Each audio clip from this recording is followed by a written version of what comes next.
Takdir seringkali datang dengan cara yang tak terduga. Sebuah pantulan di kaca mobil mewah, ternyata menjadi awal dari kisah yang mengubah hidup seorang penyapu jalan.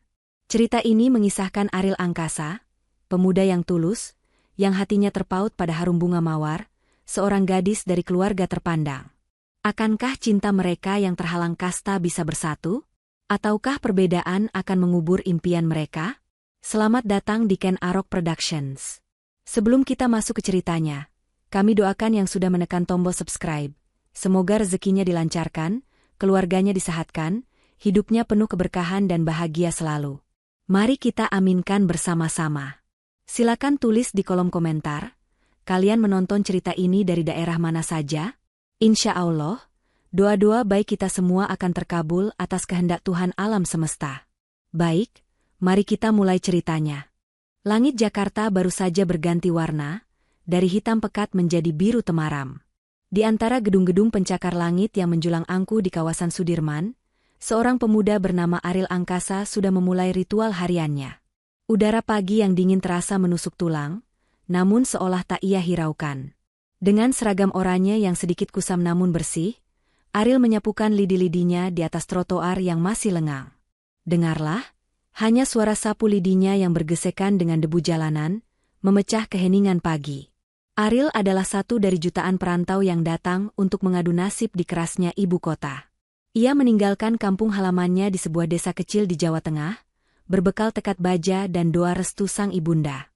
Tujuannya hanya satu, memperbaiki nasib dan membahagiakan ibunya yang sudah menjanda.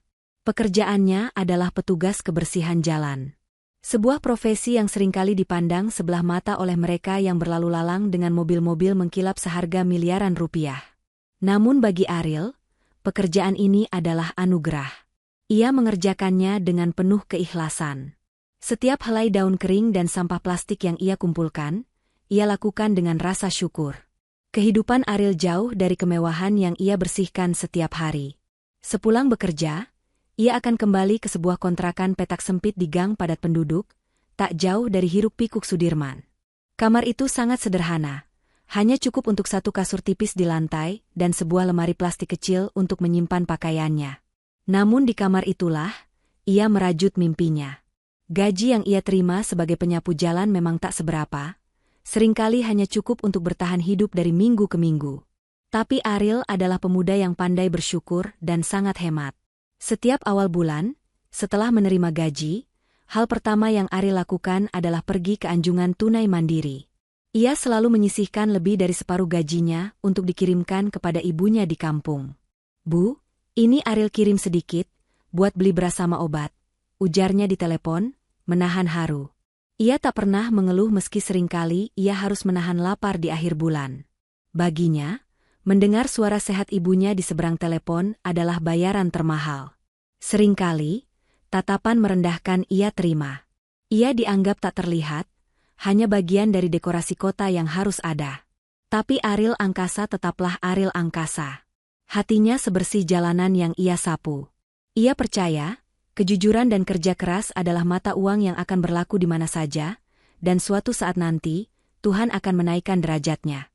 Hari itu, matahari Jakarta terasa membakar ubun-ubun. Teriknya seolah tak kenal ampun, membuat aspal jalanan Sudirman bagaikan memancarkan uap panas. Keringat telah membanjiri seragam oranye Ariel, membuatnya lepek dan menempel di badan. Ia baru saja menyelesaikan sapuannya di ruas jalan yang panjang. Napasnya sedikit terengah. Tenaganya terasa terkuras habis oleh cuaca dan pekerjaan. Ia melangkah gontai, mencari sedikit peneduh di antara hutan beton ibu kota. Langkahnya terhenti di depan lobi sebuah gedung perkantoran yang megah. Gedung itu menjulang tinggi, dengan kaca-kaca biru yang memantulkan awan. Di lobi itu, terparkir sebuah mobil sedan Mercedes-Benz hitam yang sangat mewah. Catnya berkilau seperti cermin, begitu mulus tanpa celah. Mobil itu jelas milik seseorang yang sangat penting, terparkir di area khusus drop-off sambil menunggu pemiliknya. Ariel bersandar sejenak di tiang pilar tak jauh dari mobil itu, sekadar untuk mengistirahatkan punggungnya yang pegal. Matanya tak sengaja tertuju pada jendela samping mobil mewah itu. Kaca jendela itu begitu gelap dan pekat, memantulkan bayangan di depannya dengan sangat jelas. Ia melihat pantulan dirinya di sana. Seorang pemuda kurus berbalut seragam oranye kusam, dengan kulit yang menghitam terbakar matahari dan rambut yang acak-acakan tertutup topi. Ia menatap bayangan itu lekat-lekat. Kontras sekali dengan kemewahan mobil yang memantulkannya. Tanpa sadar, Ariel melangkah sedikit lebih dekat. Ia merapikan keras seragamnya yang kotor oleh debu, mencoba merapikan rambutnya yang lepek oleh keringat. Ia tersenyum getir pada pantulan dirinya sendiri. Dari bibirnya, terucap lirih sebuah gumaman yang lebih mirip bisikan untuk dirinya sendiri. Andai saja, katanya pelan, menatap bayangan matanya sendiri di kaca gelap itu. Andai saja nasibku bisa sekinclong mobil ini. Bersih, mulus, dan gagah. Ia menghela napas panjang, melepaskan lelahnya. Ia sama sekali tidak menyadari bahwa di balik kaca gelap yang ia jadikan cermin itu, ada sepasang mata yang sedang memperhatikannya. Ia tak tahu bahwa di dalam kemewahan itu, ada seseorang yang mendengar gumaman getirnya. Baginya, mobil itu hanyalah benda mati, sebuah cermin dadakan untuk melihat nasibnya yang masih jauh dari kata berkilau. Ariel masih terpaku menatap pantulan dirinya, tenggelam dalam lamunan singkat tentang nasib. Ia baru saja hendak berbalik badan dan melanjutkan pekerjaannya, membersihkan sisa-sisa daun kering di sudut trotoar yang lain. Baginya, melamun terlalu lama adalah kemewahan yang tak bisa ia nikmati. Namun, sebelum ia sempat melangkahkan kakinya, sebuah suara desisan pelan mengagetkannya. Suara itu berasal dari mobil mewah yang ia jadikan cermin. Tiba-tiba, kaca gelap yang sedari tadi memantulkan bayangannya, bergerak turun dengan mulus tanpa suara. Kaca itu perlahan menghilang ke dalam pintu mobil. Jantung Ariel serasa berhenti berdetak. Matanya membelalak sempurna. Di balik kaca yang kini terbuka, duduk seorang gadis dengan paras yang begitu cantik dan teduh. Kulitnya putih bersih, rambutnya hitam panjang tergerai, dan matanya menatap lurus ke arah Ariel. Gadis itu adalah Harum Bunga Mawar, atau biasa dipanggil Bunga. Ia sedari tadi duduk di kursi penumpang, diam-diam memperhatikan setiap gerak-gerik dan mendengar gumaman lirih Ariel. Dunia Ariel seolah runtuh dalam sepersekian detik. Wajahnya langsung pucat pasi. Pikiran buruk seketika menyerbunya. Ia mengira gadis ini adalah pemilik mobil yang marah, karena kendaraannya disentuh, atau dipandangi oleh seorang tukang sapu. Ia pasti akan dimarahi, dilaporkan ke mandornya, atau bahkan dipecat. Rasa panik yang luar biasa menjalari tubuhnya. Ariel tak bisa berkata apa-apa. Ia hanya bisa menundukkan kepalanya dalam-dalam, tak berani menatap wajah sang gadis. Kedua tangannya yang masih memegang gagang sapu, kini merapat di depan dada. Maaf, Mbak. Saya tidak bermaksud. Suara Ariel keluar terbata-bata, nyaris bergetar karena takut. Ia langsung membungkukkan badannya berkali-kali, sebuah gestur permintaan maaf yang sangat tulus sekaligus menunjukkan rasa takutnya. Maaf, Mbak. Saya minta maaf, Mbak. Saya janji tidak akan mengulanginya lagi. Saya permisi. Ariel berbicara cepat, masih dengan kepala tertunduk, bersiap untuk lari tunggang langgang dari situasi memalukan itu. Ia merasa begitu kecil, begitu kotor, dan begitu salah tempat. Ia hanya seorang penyapu jalan, dan ia baru saja lancang berkaca di mobil seorang putri kaya raya. Kesalahan fatal. Namun, di luar dugaannya, tidak ada teriakan marah. Tidak ada bentakan. Yang ada hanyalah keheningan yang aneh, membuat Ariel semakin bingung dan takut untuk mengangkat wajahnya. Ariel masih tertunduk kaku, menunggu hukuman apa yang akan ia terima. Detak jantungnya berdebar kencang, seolah berpacu dengan deru pendingin mesin mobil mewah di hadapannya. Ia sudah pasrah jika harus menerima omelan atau hinaan. Namun, yang terdengar bukanlah bentakan. "Nggak apa-apa, Mas. Mas kelihatan lelah sekali." Sebuah suara lembut, jernih, dan terdengar begitu teduh menyapa telinganya. Suara itu sama sekali tidak terdengar marah. Justru ada nada simpati yang tulus di dalamnya. Ariel tertegun. Dengan ragu, ia memberanikan diri mengangkat wajahnya perlahan. Matanya bertemu langsung dengan mata Bunga. Gadis itu tidak sedang menatapnya dengan pandangan jijik atau merendahkan. Sebaliknya, ia menatap Ariel dengan sorot mata yang sulit diartikan, namun jelas ada rasa kasihan di sana. Dan kemudian, Bunga tersenyum. Senyuman itu tipis, namun begitu tulus. Senyuman itu seketika meruntuhkan segala ketakutan Ariel. Pikirannya yang tadi kalut mendadak menjadi kosong. Ia tak pernah melihat senyuman setulus itu dari seseorang yang berasal dari dunia yang begitu berbeda dengannya. Bunga lalu sedikit membungkukkan badannya ke depan, meraih sesuatu dari kursi sebelahnya. Ia menyodorkan sebotol air mineral dingin yang masih berembun ke arah Ariel. "Ini, Mas. Diminum dulu. Cuacanya panas sekali," kata Bunga lagi, suaranya tetap lembut.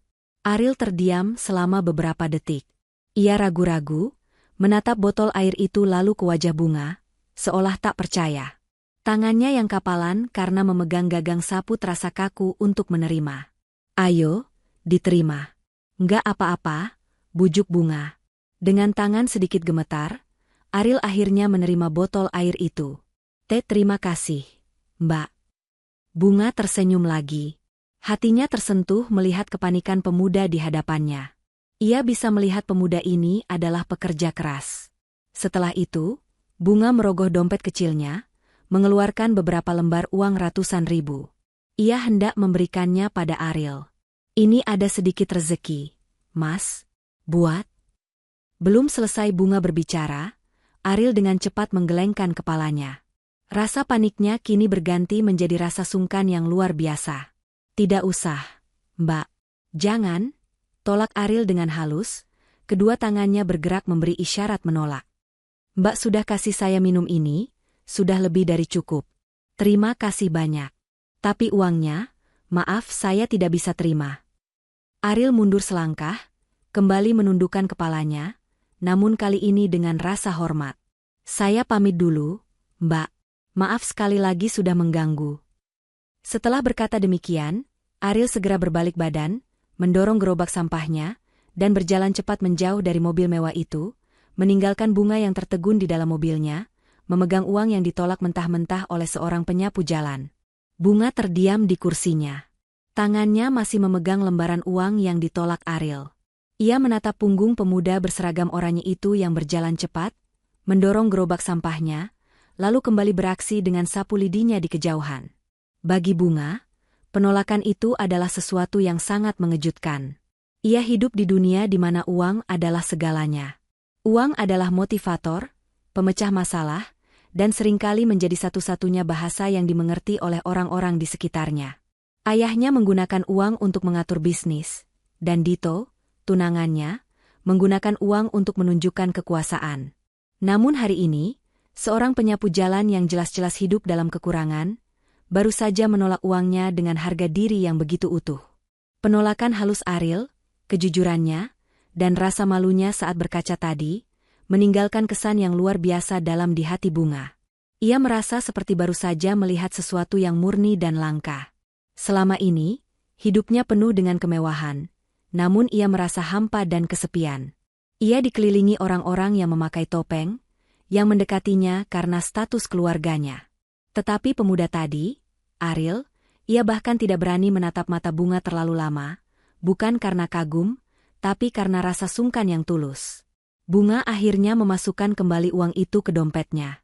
Ia tidak bisa melupakan kejadian singkat itu. Ada sesuatu dalam diri pemuda itu, kejujuran dan harga dirinya, yang membuatnya merasa malu pada dunianya sendiri. Di sisi lain, Ariel yang sudah berada di seberang jalan, berusaha menormalkan detak jantungnya. Tangannya masih memegang botol air mineral dingin pemberian Bunga.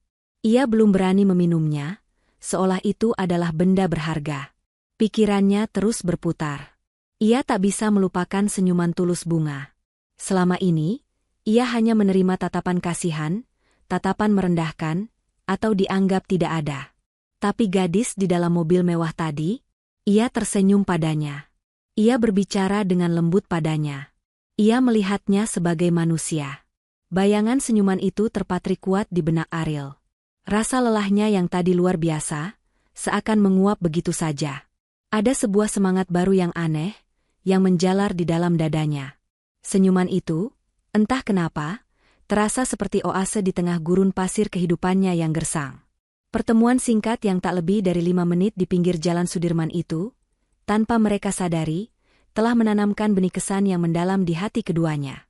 Sebuah kesan yang tidak akan mudah hilang, tertinggal lama setelah mobil mewah itu pergi dan debu jalanan kembali beterbangan.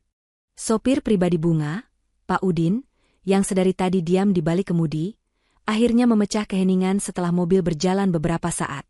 "Non Bunga, ini kita mau langsung pulang, atau mampir ke butik dulu?" tanyanya lembut.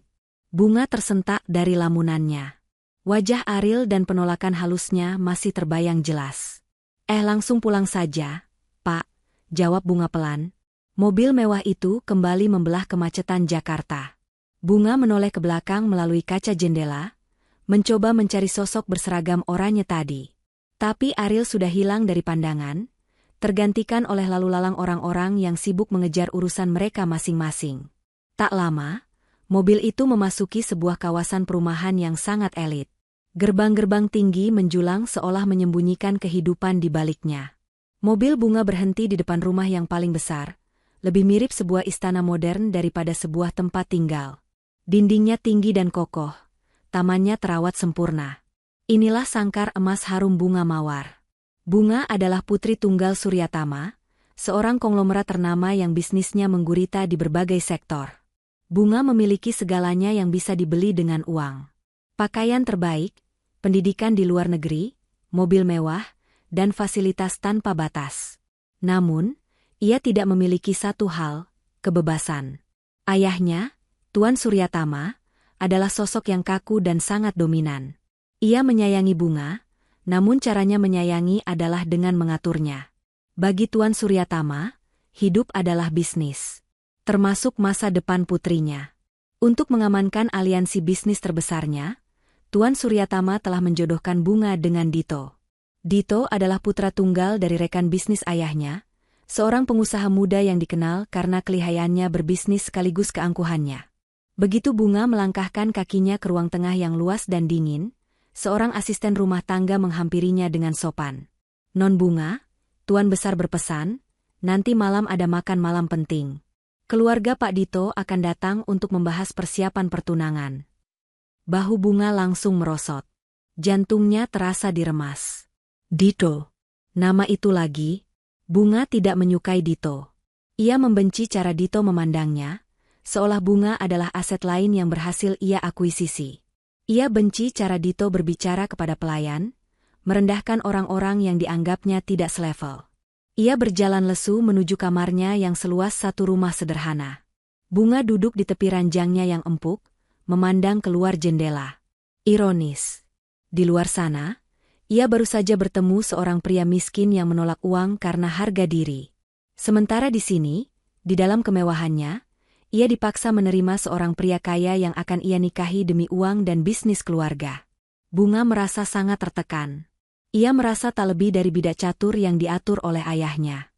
Hatinya hampa, dan ia merindukan sesuatu yang tulus. Sesuatu yang nyata, seperti tatapan mata penyapu jalan yang ia temui di pinggir jalan Sudirman tadi.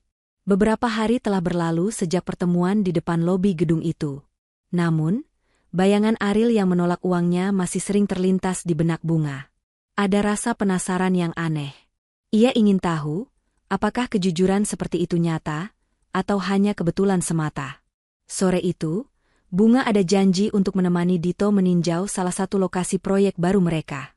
Sesuai kesepakatan keluarga, Dito menjemput Bunga di rumahnya.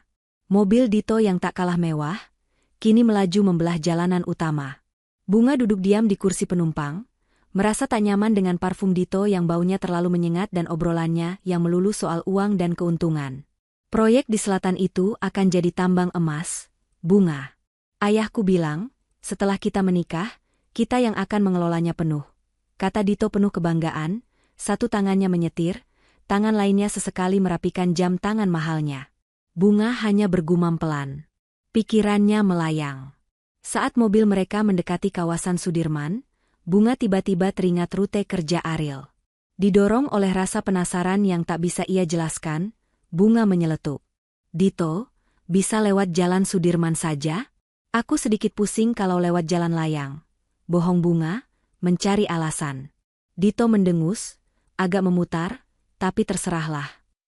Mobil pun mengarah ke rute yang Bunga inginkan. Mata Bunga awas memindai trotoar, mencari-cari sosok berseragam oranye. Dan benar saja, di sanalah dia. Ariel Angkasa. Ia sedang bekerja dengan tekun seperti biasa, menyapukan daun-daun kering ke pengki, tak terpengaruh oleh mobil-mobil mewah yang melintasinya. Tanpa sadar, tatapan Bunga terpaku pada sosok itu. Ada kekaguman kecil melihat ketekunan seseorang yang bekerja di bawah terik matahari tanpa mengeluh. Dito, yang merasa Bunga mendadak diam, menoleh. Ia melihat arah pandang Bunga. Alisnya terangkat. Ia mengikuti tatapan tunangannya dan matanya mendarat pada sosok Ariel yang sedang membungkuk membersihkan sampah. "Hah?" Dito tertawa sinis, suaranya penuh nada merendahkan. "Kamu ngapain liatin tukang sapu itu? Serius, Bunga?" Bunga tersentak, sedikit malu karena tertangkap basah. Dito kembali tertawa, kali ini lebih keras, seolah baru saja mendengar lelucon paling lucu. "Astaga, kamu buang-buang waktu melihat sampah masyarakat kayak gitu. Mereka itu ada di situ karena mereka malas dan bodoh. Tempat mereka ya di jalanan." Hati Bunga terasa sakit dan ngilu mendengar hinaan yang begitu tajam dan tanpa perasaan itu. Ia ingin sekali membela Ariel, ingin berteriak di depan wajah Dito bahwa pria yang ia hina itu jauh lebih bermartabat. Tapi lidahnya keluh. Ia tahu, melawan Dito di saat seperti ini hanya akan memicu pertengkaran yang lebih besar. Bunga memilih diam. Ia memalingkan wajahnya dari Dito, menatap lurus ke depan. Tapi di dalam hatinya, kebenciannya pada Dito semakin membesar, dan simpatinya pada pemuda penyapu jalan itu, Ariel, semakin menguat. Hinaan Dito barusan justru membuat Bunga semakin yakin bahwa Ariel bukanlah sampah, melainkan permata yang tertutup debu jalanan. Malam telah larut di kontrakan petak Ariel. Ia duduk di tepi kasur tipisnya, memandangi botol air mineral kosong yang beberapa hari lalu diberikan oleh Bunga. Ia belum membuang botol itu. Entah kenapa, botol itu menjadi semacam pengingat. Pengingat bahwa di tengah kerasnya Jakarta, kebaikan tulus itu masih ada, meski datangnya dari dunia yang begitu jauh dari jangkauannya. Senyuman Bunga dan kelembutannya terus terbayang. Namun, bayangan itu tidak serta-merta membuatnya terlena dalam mimpi. Justru sebaliknya. Pertemuan singkat itu bagaikan sebuah tamparan yang menyadarkannya akan jurang pemisah yang begitu lebar antara hidupnya dan hidup gadis itu. Ariel teringat kembali gumamannya sendiri di depan kaca mobil mewah itu, "Andai nasibku bisa sekinclong mobil ini." Kini, kata-kata itu terasa berbeda. Bukan lagi sekadar keluhan pasrah. Malam itu, Ariel memandang tangannya yang kapalan dan kotor oleh debu jalanan. Ia sadar, ia tidak bisa selamanya menggantungkan nasib pada sapu lidi. Pekerjaannya ini mulia, ia tak pernah malu. Tapi ia juga tahu, pekerjaan ini tidak akan membawanya kemana-mana. Ia tidak akan bisa membahagiakan ibunya di kampung. Apalagi sekadar, pantas, untuk membalas senyuman tulus seorang harum bunga mawar. Ia sadar, nasib harus diperjuangkan, bukan hanya ditunggu. Dengan tekad yang tiba-tiba membara di dadanya, Ariel membuat sebuah keputusan besar. Besok, ia tidak akan langsung pulang setelah bekerja. Keesokan harinya, setelah bekerja keras dari subuh hingga sore hari, Ariel tidak mengarahkan langkahnya ke kontrakan. Padahal, tubuhnya menjerit minta istirahat. Ia berjalan ke sebuah gang sempit, tak jauh dari tempat tinggalnya, menuju sebuah warung internet atau warnet yang remang-remang. Ia menyisihkan sebagian kecil uang makannya untuk membayar sewa komputer selama 1 jam. Tangannya yang biasa memegang gagang sapu, kini terasa kaku memegang tetikus komputer. Di bilik kecil itu, Ariel membuka mesin pencari. Dengan ejaan yang sedikit ragu, ia mengetik, "Kursus online gratis untuk administrasi perkantoran." Ia mencari keterampilan baru. Sesuatu yang bisa ia lakukan di dalam ruangan, bukan di jalanan. Sesuatu yang bisa memberinya kesempatan. Ia menemukan beberapa situs yang menawarkan pelajaran dasar mengetik 10 jari, menggunakan aplikasi perkantoran, dan membuat surat menyurat. Malam itu, di tengah suara bising anak-anak yang bermain game, Ariel Angkasa, sang penyapu jalan, memulai langkah pertamanya. Ia belajar. Ia berjuang dalam diam, mengorbankan waktu istirahat dan uang makannya, demi sebuah kata yang ia dambakan, perubahan. Bulan-bulan berlalu. Rutinitas Ariel kini menjadi jauh lebih padat. Pagi buta ia menyapu jalanan Sudirman. Sore hari, ia bergegas ke warnet untuk belajar. Matanya menatap layar komputer dengan fokus yang sama tajamnya, seperti saat ia membersihkan jalanan. Malam hari, ia pulang ke kontrakan petaknya dengan sisa tenaga yang nyaris habis. Seringkali mengorbankan makan malamnya demi menghemat uang untuk biaya sewa komputer. Ia mulai terbiasa. Tangannya yang dulu hanya kapalan karena gagang sapu, kini mulai lincah menari di atas papan ketik. Ia belajar tentang spreadsheet, tentang cara membuat laporan, tentang surat menyurat resmi. Ia menyerap semuanya seperti spons kering. Suatu sore, saat ia sedang membersihkan area trotoar yang sedikit sepi, di dekat taman kecil yang rimbun, sapu lidinya menyentuh sesuatu yang terasa berbeda. Bukan kantong plastik, bukan daun kering. Benda itu tergeletak di bawah bangku taman, nyaris tak terlihat. Ariel membungkuk untuk memeriksanya. Jantungnya berdebar sedikit lebih cepat. Itu adalah sebuah dompet. Dompet kulit tebal berwarna hitam, terlihat sangat mahal dan berat. Ariel memungutnya. Tangannya sedikit gemetar. Ia menoleh ke kiri dan ke kanan. Sepi. Hanya ada beberapa mobil yang melintas di kejauhan. Tak ada seorang pun yang memperhatikan. Dengan hati-hati, ia membuka dompet itu. Matanya seketika terbelalak. Dompet itu penuh sesak dengan lembaran-lembaran uang merah ratusan ribu rupiah. Jika dihitung sekilas, jumlahnya mungkin belasan juta, lebih besar dari gajinya selama berbulan-bulan. Napas Ariel tercekat. Pikiran-pikiran liar mulai berkelebat.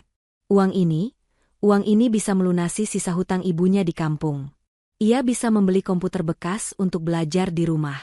Ia bisa makan enak selama sebulan penuh. Ini adalah jawaban atas semua masalahnya. Iblis di dalam kepalanya berbisik. Ambil saja, Ariel. Tidak ada yang lihat. Ini rezeki. Ini takdirmu. Namun, bisikan itu seketika lenyap saat ia teringat wajah teduh ibunya.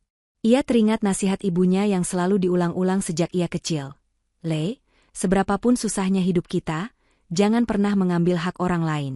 Rezeki haram itu panas, gak akan jadi berkah. Ariel juga teringat senyuman bunga. Bagaimana mungkin ia mengharapkan perubahan nasib jika ia sendiri mengotorinya dengan ketidakjujuran? Dengan tangan yang kini mantap, Ariel mengabaikan tumpukan uang itu. Ia mencari di selipan lain dompet. Ia menemukan sebuah kartu tanda penduduk. Di sana tertera sebuah nama dan sebuah alamat.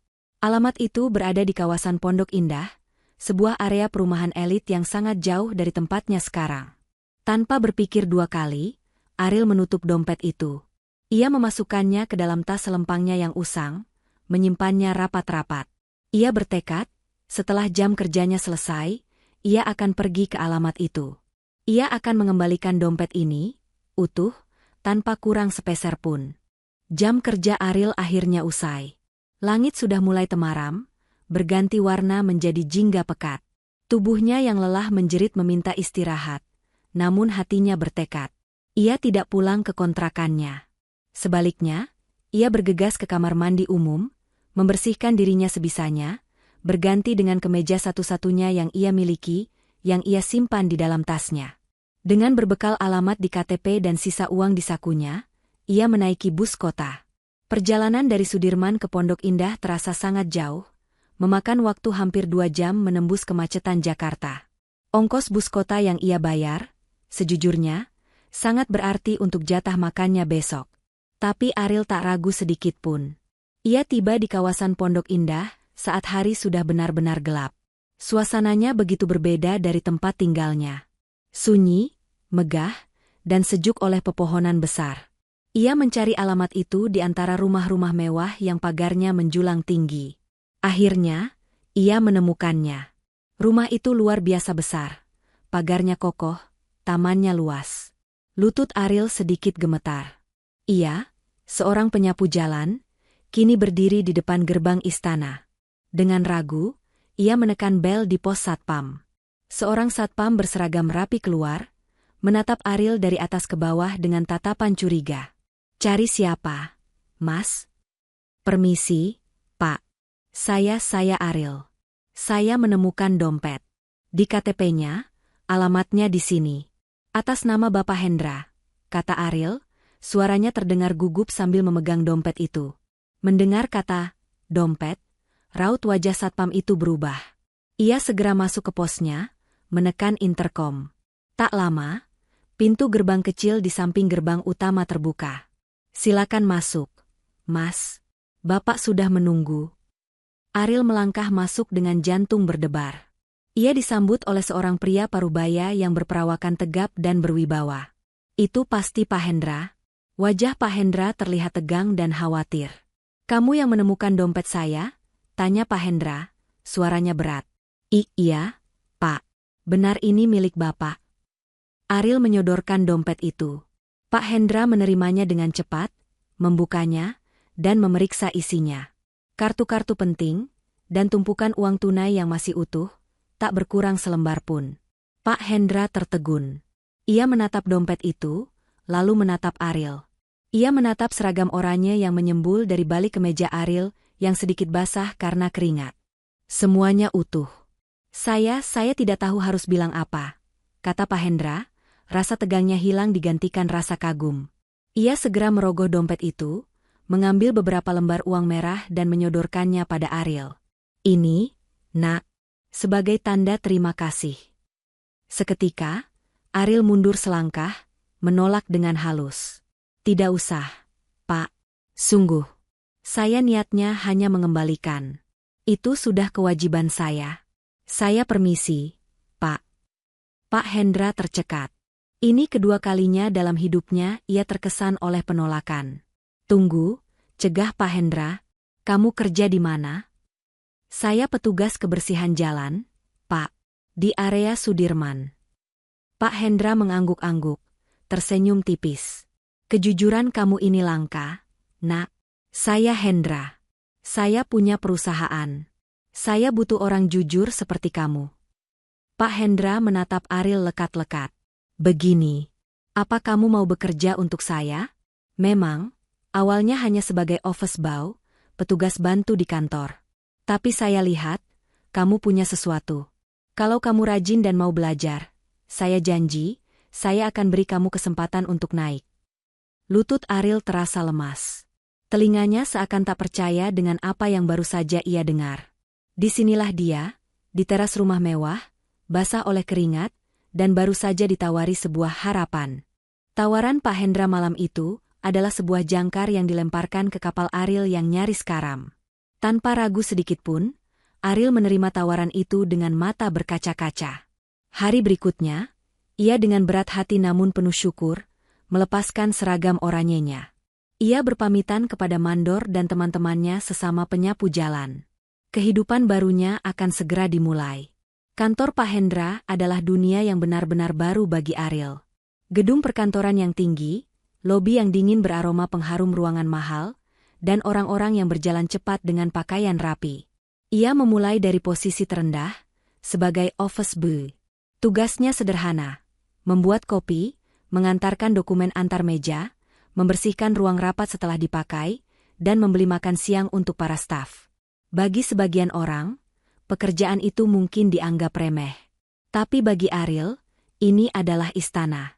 Ia mengerjakan setiap tugas dengan ketekunan yang sama, seperti saat ia menyapu jalanan. Ia memastikan kopi yang ia seduh adalah yang terbaik. Ia menghafal letak meja setiap karyawan agar bisa mengantar dokumen tanpa salah. Ia membersihkan ruang rapat hingga berkilau. Sikapnya yang santun, selalu tersenyum, dan kejujurannya yang mendarah daging, membuatnya cepat disukai. Karyawan lain yang awalnya memandangnya sebelah mata, perlahan mulai respek. Ariel tidak pernah mengambil hitungan uang kembalian, sepeser pun, saat dititipi membeli sesuatu. Ia selalu siap membantu, bahkan untuk tugas di luar pekerjaannya. Namun, Ariel tidak hanya berhenti di situ. Ia memanfaatkan setiap detik waktu luangnya. Di saat office boy lain berkumpul di pantry untuk mengobrol, Ariel memilih duduk di pojok, membaca buku panduan aplikasi perkantoran yang ia beli dengan gaji pertamanya. Keterampilan yang ia pelajari di warnet dulu, kini ia praktikkan. Ia menawarkan bantuan kepada staf administrasi untuk menginput data sederhana atau merapikan dokumen. Pak Hendra, sang pemilik perusahaan, diam-diam mengamatinya. Ia melihat anak muda yang ia pungut dari jalanan itu adalah berlian kasar. Ariel bukan hanya jujur, ia juga cerdas dan punya kemauan belajar yang luar biasa. Perlahan tapi pasti, penampilan Ariel berubah. Dengan gajinya yang kini lebih layak, ia bisa membeli kemeja yang rapi dan celana bahan yang pantas. Ia tidak lagi kusam dan berbau keringat jalanan. Ia kini terlihat bersih, wangi, dan penuh percaya diri. Benar saja, Pak Hendra menepati janjinya. Setelah 6 bulan melihat kegigihan Ariel, ia memanggilnya ke ruangannya. "Ril," kata Pak Hendra, "mulai besok, kamu tidak perlu lagi membuat kopi. Saya sudah daftarkan kamu di kursus manajemen logistik akhir pekan. Dan di hari kerja, kamu akan jadi staf junior di bagian administrasi." Ariel terdiam, hatinya membuncah oleh rasa syukur. Ia bukan lagi Ariel Angkasa si penyapu jalan. Ia kini adalah Ariel Angkasa, seorang karyawan kantor, yang menapaki tangga kesuksesan dengan keringat dan kejujurannya sendiri. Sementara Ariel sedang menata kepingan hidupnya yang baru, di belahan Jakarta yang lain, kehidupan harum bunga mawar justru terasa semakin menyesakan. Tanggal pertunangannya dengan Dito semakin dekat, dan sikap Dito semakin hari semakin tak tertahankan. Kini Dito merasa di atas angin. Ia merasa bunga sudah sepenuhnya dalam genggamannya, sebuah trofi cantik yang akan segera ia pamerkan. Keangkuhannya meluap-luap, tak hanya pada bunga, tapi pada siapa saja yang ia anggap berada di bawahnya. Puncaknya terjadi pada suatu malam. Tuan Suryatama mengadakan makan malam keluarga besar di sebuah restoran fine dining paling mewah di Jakarta. Keluarga Dito tentu saja hadir sebagai tamu kehormatan. Suasananya seharusnya hikmat, membahas detail akhir rencana pertunangan. Bunga duduk dengan gelisah, mengenakan gaun mahal yang terasa seperti baju zirah yang menyiksanya. Dito, yang duduk di sebelahnya, tak henti-hentinya membanggakan pencapaian bisnisnya, suaranya mendominasi meja makan. Saat itu, seorang pelayan muda, yang terlihat masih baru dan gugup, sedang menuangkan air putih ke gelas Dito. Karena sedikit gemetar, tangannya selip. Sedikit air tumpah, membasahi taplak meja di dekat lengan kemeja mahal Dito. Hanya sedikit, bahkan tidak mengenai Dito sama sekali. Pelayan itu langsung pucat pasi. "Maaf, Tuan, maaf sekali." Semua orang di meja terdiam. Dito menghentikan bicaranya. Ia menoleh perlahan, menatap pelayan itu dengan tatapan dingin menusuk. "Kamu," desis Dito, suaranya pelan namun penuh racun. "Kamu tahu harga kemeja saya ini? Gaji kamu setahun mungkin tidak cukup untuk membelinya. Kamu pikir kamu pantas melayani di tempat seperti ini dengan tangan gemetaran seperti itu?" Wajah pelayan itu memerah, matanya berkaca-kaca menahan malu dan takut. "Dito, sudahlah. Hanya air," bisik Bunga, mencoba mendinginkan suasana. Tapi Dito justru semakin menjadi. Ia berdiri, menunjuk wajah pelayan itu. "Orang seperti kalian ini memang tidak pernah becus. Panggil manajer kamu. Saya mau orang ini dipecat, sekarang juga." Cukup. Malam itu, sesuatu di dalam diri Bunga akhirnya patah.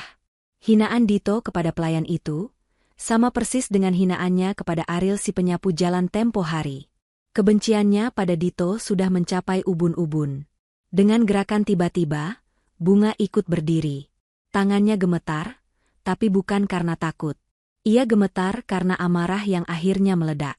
"Hentikan, Dito." Suara Bunga terdengar lantang, memecah keheningan restoran. Semua tamu menoleh.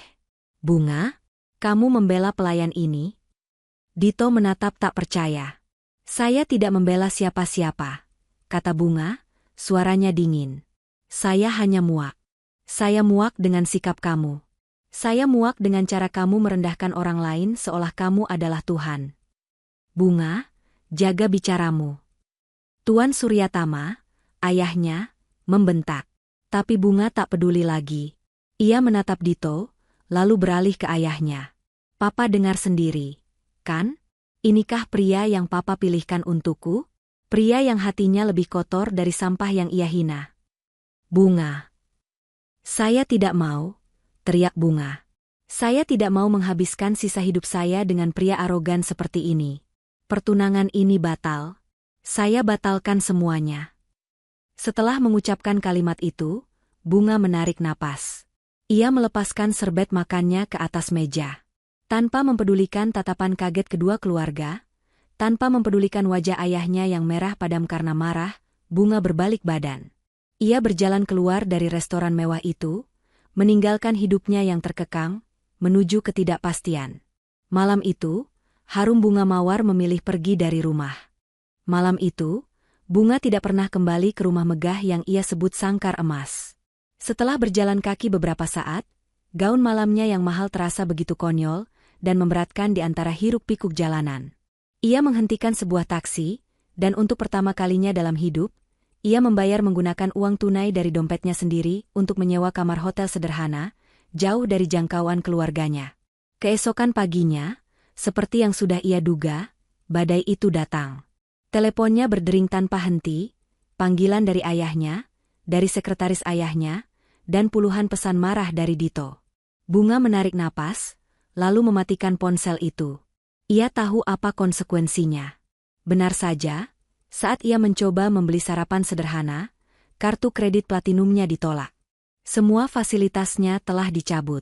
Tuan Suryatama berpikir, dengan memotong aliran uang, putrinya yang manja itu akan kembali merangkak, memohon maaf, dan menuruti perintahnya. Tapi Tuan Suryatama salah perhitungan. Ayahnya tidak tahu bahwa Bunga, sejak lama, memiliki satu rekening tabungan rahasia. Uang itu adalah sisa-sisa hadiah ulang tahun dan warisan kecil dari almarhumah neneknya, yang ia kumpulkan diam-diam, sebagai dana darurat untuk, jika suatu saat ia perlu kabur. Dan hari itu telah tiba. Jumlahnya tentu tak seberapa dibanding kekayaan ayahnya, tapi itu adalah modal. Modalnya untuk bebas. Bunga memutuskan untuk mewujudkan impiannya yang paling tersembunyi. Sesuatu yang selalu ia cintai namun selalu dianggap remeh oleh keluarganya. Bunga dan kopi. Ia akan membuka sebuah kafe kecil. Bunga menanggalkan identitas harum bunga mawar, sang putri konglomerat. Ia menjual beberapa perhiasan dan tas bermerek yang kebetulan ia bawa malam itu. Dengan modal yang terkumpul, ia mulai berburu. Bukan di butik mewah, tapi di jalan-jalan sempit, mencari ruko kecil untuk disewa. Ia menemukan sebuah ruko sederhana di area yang sedang berkembang, cukup jauh dari pusat kota. Bunga belajar tawar-menawar harga sewa. Ia, yang dulu terbiasa dilayani, kini harus turun tangan sendiri. Ia mengecat dinding, ia mengamplas meja kayu bekas, ia belajar meracik resep kopi dari internet. Tangannya yang dulu halus mulus, kini melepuh dan kapalan. Tapi anehnya, ia tidak merasa menderita. Setiap tetes keringat terasa seperti pembebasan. Ia menata kafenya dengan puluhan pot bunga hidup, sesuai namanya. Ia ingin membuktikan pada dunia, terutama pada ayahnya, bahwa ia bisa berdiri di atas kakinya sendiri. Bahwa ia berharga, bukan karena nama besar ayahnya, tapi karena usahanya sendiri. 1 tahun berlalu sejak Bunga meninggalkan rumahnya dan Ariel memulai hidup barunya. Waktu telah mengubah banyak hal. Ariel angkasa, berkat kerja kerasnya yang tak kenal lelah, kejujurannya yang tak tergoyahkan, dan kecerdasannya yang cepat menyerap ilmu, telah melesat. Pak Hendra menepati janjinya. Ariel bukan lagi staf administrasi junior. Ia kini telah dipromosikan menjadi asisten manajer di Departemen Logistik. Penampilannya telah berubah total. Ia kini mengenakan kemeja rapi yang pas di badan, celana bahan yang licin, dan sepatu kulit yang mengkilap. Cara bicaranya lebih terstruktur, tatapannya lebih percaya diri. Meski begitu, kerendahan hati dan senyum santunnya tidak pernah luntur. Ia adalah bukti hidup bahwa nasib bisa diubah. Suatu hari, Ariel mendapat tugas dari Pak Hendra untuk menemui klien baru. Klien ini adalah pemilik sebuah kafe yang sedang naik daun, yang ingin menjajaki kerjasama untuk pasokan biji kopi premium yang juga diimpor oleh salah satu anak perusahaan Pak Hendra. Ariel berangkat menuju alamat kafe itu. Dari luar, kafe itu terlihat sangat asri, berbeda dari kafe-kafe modern yang kaku. Dindingnya dipenuhi tanaman rambat, dan terasnya dipenuhi pot-pot bunga aneka warna yang tertata cantik. Nama kafenya, Kafe Bunga. Ariel melangkah masuk. Aroma kopi yang baru digiling bercampur dengan wangi bunga yang segar menyambutnya. Suasananya tenang dan hangat. Ia melangkah menuju meja kasir untuk mengonfirmasi jadwal pertemuannya. Permisi, Mbak. Saya Ariel Angkasa dari perusahaan Pak Hendra. Saya ada janji rapat dengan pemilik kafe ini, katanya sopan kepada barista. Oh, iya, Mas. Silakan duduk dulu. Mbak Bunganya sedang di belakang. Saya panggilkan, kata barista itu ramah. Ariel memilih meja di sudut. Ia mengeluarkan tablet dan map berisi dokumen, mempersiapkan presentasinya. Beberapa saat kemudian, ia mendengar langkah kaki mendekat. Maaf menunggu lama, Mas. Saya pemilik KA. Suara itu terhenti. Ariel mengangkat wajahnya dari dokumen. Matanya bertemu dengan mata pemilik kafe itu. Waktu seakan berhenti berputar. Jantung Ariel serasa melompat ke tenggorokan. Di depannya berdiri harum bunga mawar. Gadis yang sama, yang memberinya sebotol air mineral setahun lalu. Gadis yang senyumannya menjadi pemantik semangatnya untuk berubah. Bunga pun tak kalah kaget. Ia mematung. Pria di hadapannya ini, Ariel? Tapi ini bukan Ariel si penyapu jalan berseragam oranye yang ia temui. Ini adalah seorang pria muda yang gagah, rapi dalam balutan kemeja profesional, dan menatapnya dengan tatapan yang tajam namun penuh keterkejutan. Mbak, Bunga? Bisik Ariel, nyaris tak percaya. Kamu? Ariel? Balas Bunga, suaranya bergetar. Mereka berdua terdiam, terpaku di tengah kafe yang ramai, tak mampu berkata-kata. Takdir baru saja mempertemukan mereka kembali, dengan cara yang paling tidak terduga, di saat keduanya telah menjadi pribadi yang sama sekali berbeda. Keheningan yang canggung itu akhirnya pecah saat Bunga berhasil menguasai dirinya. Ia menarik napas, lalu tersenyum. Senyuman yang kini bukan lagi senyuman putri kaya raya yang kasihan, tapi senyuman seorang pemilik usaha kepada tamunya. Silakan duduk, Mas Ariel. Maaf, saya sedikit kaget, kata Bunga, suaranya kini lebih tenang. Ia mempersilakan Ariel duduk di meja yang tadi ia pilih. Rapat bisnis yang seharusnya kaku dan formal itu, seketika berubah menjadi sesi obrolan yang canggung namun mendalam. Presentasi Ariel tentang biji kopi yang ia bawa terasa hambar di lidahnya sendiri. Pikiran mereka berdua tidak tertuju pada bisnis. Jadi, kamu pemilik kafe ini? Ariel memberanikan diri bertanya, setelah mereka selesai membahas urusan pekerjaan yang terasa basa-basi. Bunga mengangguk, lalu tersenyum getir. Ceritanya panjang. Sama panjangnya dengan cerita kenapa kamu sekarang pakai kemeja rapi dan bawa map presentasi, balas Bunga. Dan mereka pun mulai bercerita. Ariel menceritakan semuanya. Ia bercerita tentang malam ia menemukan dompet, tentang tawaran Pak Hendra yang mengubah hidupnya. Ia bercerita bagaimana ia memulai sebagai office boy, belajar mati-matian di warnet hingga larut malam, dan bagaimana ia merangkak naik setahap demi setahap hingga posisinya sekarang. Ia menceritakan itu semua dengan kerendahan hati, seolah itu adalah hal yang biasa saja. Bunga mendengarkan dengan napas tertahan. Kekagumannya pada pria di hadapannya ini meluap. Pria yang dulu ia kira hanya pasrah pada nasib, ternyata adalah pejuang paling gigih yang pernah ia temui. Lalu, giliran Bunga yang bercerita. Ia menceritakan malam di restoran, tentang hinaan Dito pada pelayan, dan bagaimana ia akhirnya memutuskan pergi dari rumah. Ia bercerita tentang kartu kreditnya yang diblokir, dan bagaimana ia memulai usaha kafe ini dari nol. Dulu, tangan saya halus. Sekarang, lihat, kata Bunga, menunjukkan telapak tangannya yang sedikit kasar karena bekerja. Ariel menatap tangan itu. Tangan yang sama, yang dulu menyodorkan sebotol air mineral dingin padanya. Dulu tangan itu adalah simbol kemewahan, kini tangan itu adalah simbol perjuangan. Kekaguman Ariel pada Bunga kini bukan lagi kekaguman seorang miskin pada bidadari, tapi kekaguman tulus seorang pejuang pada pejuang lainnya. Sejak hari itu, pertemuan mereka tidak berhenti di rapat bisnis. Kesepakatan pasokan biji kopi menjadi alasan yang sempurna bagi Ariel untuk mampir ke kafe Bunga. Kunjungan yang awalnya seminggu sekali untuk kontrol kualitas, berubah menjadi kunjungan 3 kali seminggu. Ariel sering datang setelah jam kerjanya selesai. Ia melepas dasinya, menyingsingkan lengan kemejanya, dan membantu Bunga.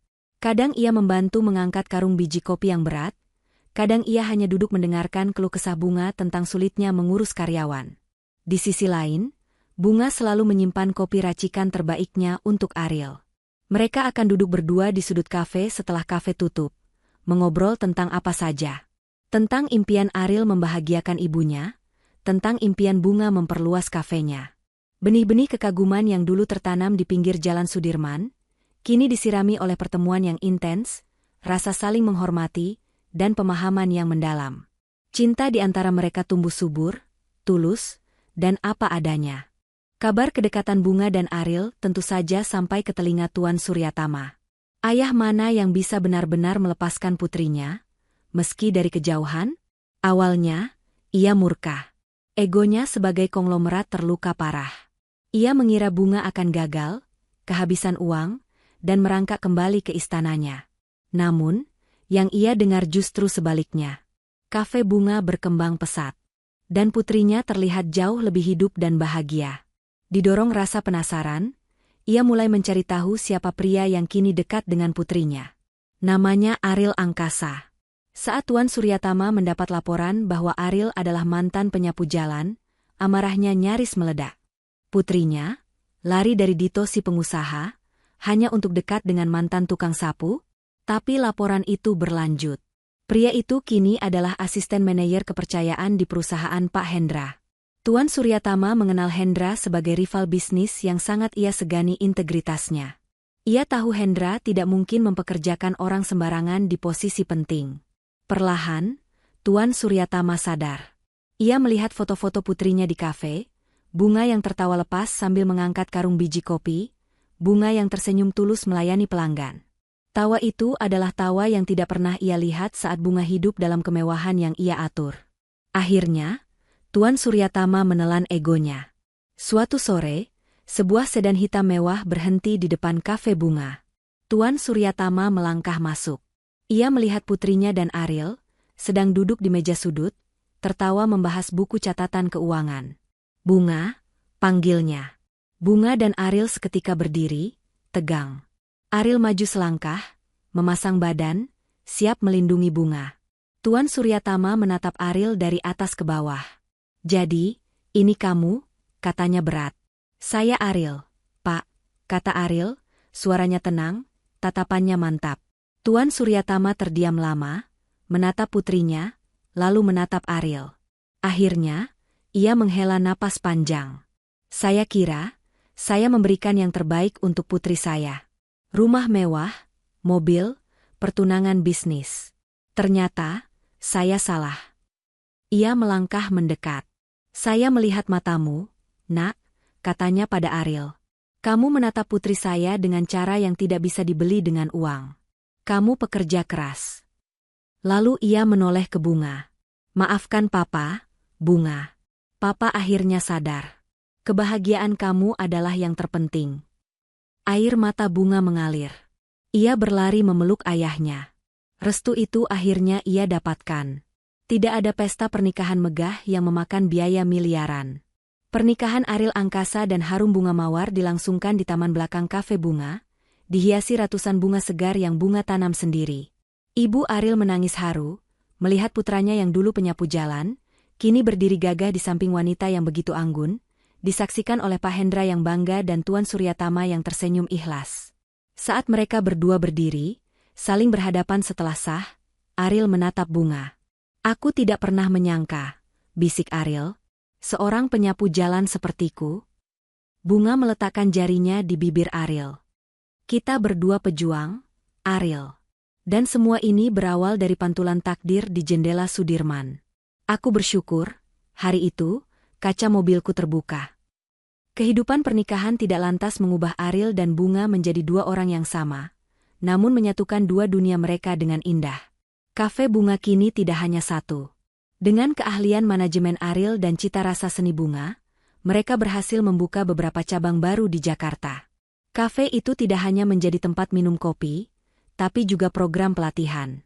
Bunga dan Ariel sengaja merekrut anak-anak muda dari panti asuhan atau mereka yang putus sekolah, memberi mereka kesempatan yang sama seperti yang pernah Ariel dapatkan. Tuan Suryatama kini menjadi kakek yang hangat bagi putri kecil mereka. Ia sering terlihat di kafe, bukan lagi sebagai konglomerat kaku, melainkan sebagai ayah yang bangga, mengobrol santai dengan Ariel tentang strategi bisnis, kini memandang menantunya itu sebagai rekan yang setara. Ibu Ariel pun telah diboyong ke Jakarta. Ia tinggal di rumah yang nyaman, dirawat dengan penuh kasih oleh Bunga, menantunya yang tak pernah membeda-bedakan latar belakang. Suatu sore, Ariel dan Bunga sedang mengendarai mobil mereka, bukan lagi mobil mewah yang memisahkan, tapi mobil keluarga yang hangat. Mereka berhenti di lampu merah di kawasan Sudirman, tak jauh dari tempat mereka pertama kali bertemu. Di trotoar, mereka melihat seorang petugas berseragam oranye, mirip sekali dengan Ariel yang dulu, sedang bekerja keras menyapu debu jalanan. Bunga tersenyum, menoleh ke suaminya. Ariel balas tersenyum. Tanpa diperintah, Ariel membuka dashboard, mengambil beberapa kotak makanan dan amplop yang memang selalu mereka siapkan di mobil untuk berbagi. Ia turun, menghampiri petugas itu. Ia tidak hanya memberi, ia menjabat tangan petugas itu, mengucapkan terima kasih, dan menyemangatinya.